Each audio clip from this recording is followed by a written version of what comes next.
بسم اللہ الرحمن الرحیم۔ السلام علیکم ورحمۃ اللہ وبرکاتہ۔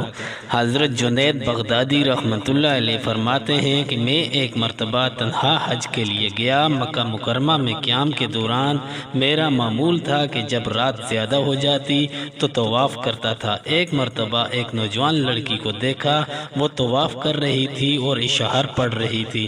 میں نے عشق کو بہت چھپایا مگر وہ مخفی نہیں رہتا۔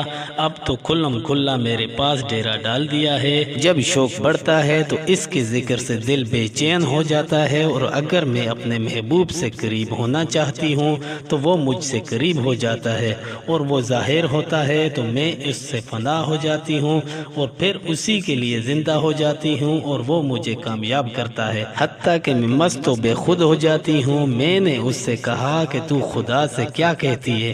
ایسی بابرکت جگہ، ایسے شہر پڑتی ہے؟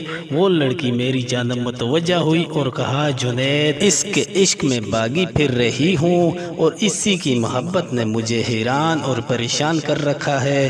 اس کے بعد لڑکی نے دریافت کیا، جنید، تم اللہ کا طواف کرتے ہو یا بیت اللہ کا؟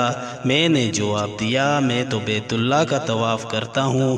اس نے اپنا منہ آسمان کی طرف کیا اور بولی، سبحان اللہ، آپ کی بھی کیا شان ہے۔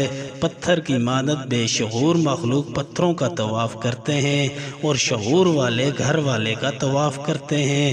اگر یہ لوگ اپنے عشق و محبت میں سچے ہوتے تو ان کی اپنی صفات غائب ہو جاتی اور اللہ کی صفات ان میں پیدا ہو جاتی۔